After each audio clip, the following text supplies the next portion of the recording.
Police say predators go on sites like Facebook and Twitter to make a connection with kids online. This apartment complex behind me turned into a crime scene early this morning when a body of an infant was found in one of the dumpsters on property. As a reporter, you get to do your live shots from some interesting places, but I have to say this is a first to be in a cab of a fire truck. The buildings may still be standing, but the staff still has a lot of work to do when you deal with all the smoke damage in these cabins, from the beddings to the carpet to the clothes the clients left behind. They either have to be cleaned or replaced completely. One text takes your eyes off the road for an average of 5 seconds.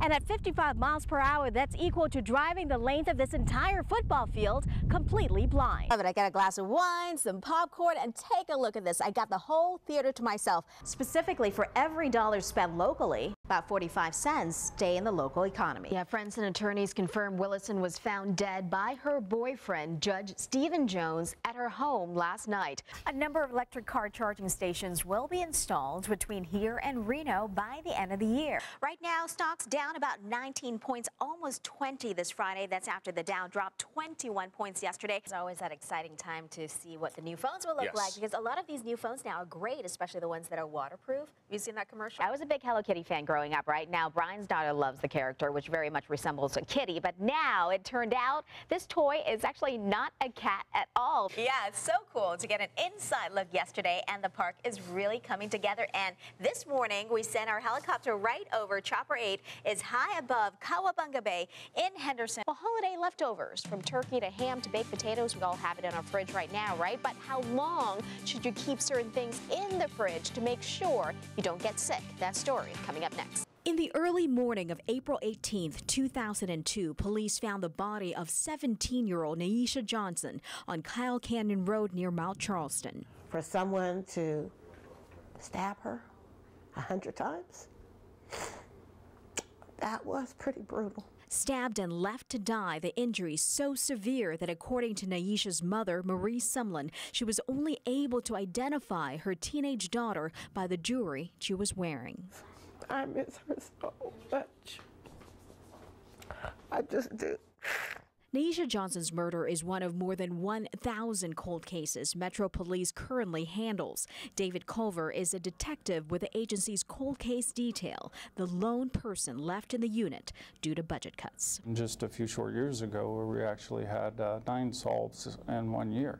So it's definitely possible, but it's all, about time, money, and resources. But a grant Metro received from the Department of Justice in 2010 has allowed Culver and Metro's forensics team to go back and review more than 500 cold cases for new DNA evidence, including that of Naisha Johnson. Hopefully the lab report issues, or the lab issues a report that's beneficial to the case, and we're able to generate an investigative lead. And it's been a rough 11 years. But Sumlin said she's staying strong with the help of her family and hopes and prays every day that the person who took the life of her youngest daughter will finally be caught. And that's always important to that family, that you have that closure. That's not good.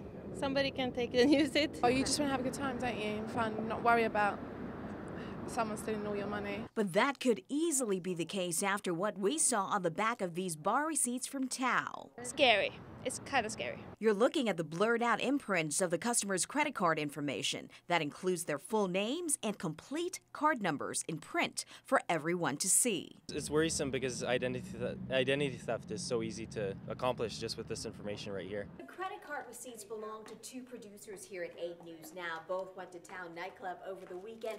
Both bought drinks at the bar, and both of them got receipts back with their financial information printed right on the back.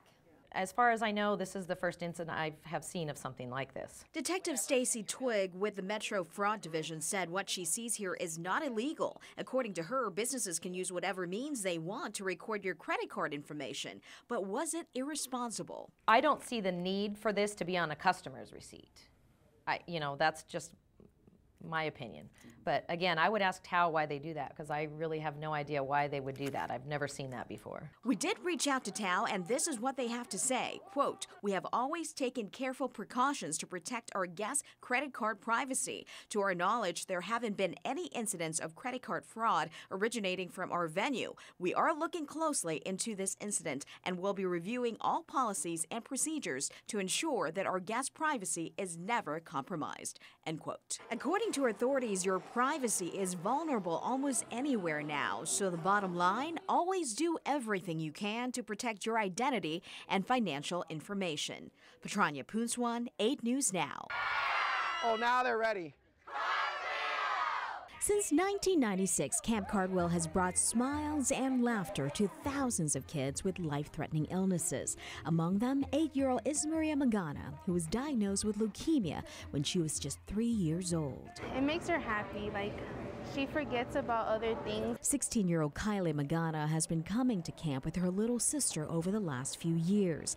From the beginning, Camp Cardwell has also welcomed siblings of the young patients. Well, the siblings are so often overlooked. You know, they're the ones that silently suffer in the background a lot of times. Jeffrey Laval was once a camper here after he was diagnosed with cancer at 14. He says there are siblings who keep coming back year after year, even after their brother or sister become cancer-free, as well as when they pass away. We never lose sight of the fact that at any time, any one of these kids could be taken from us. But Laval says here at Camp Cardwell, the goal is to have a good time. Kids here can do everything from scuba diving to karate to arts and crafts. The younger kids at Camp Cardwell get bussed in for the day, but the older kids over 9, they get to spend the night at these cabins here and really get to bond with each other and the volunteers. And this year, more than 200 kids sign up for camp. Many are still living with illnesses, while others have overcome their medical problems, like little Ismaria, who's now cancer-free. Her sister says being here at Camp Cardwell has been healing for the whole family. I'm here because of her. If not, I wouldn't be here, and I'm proud because of that.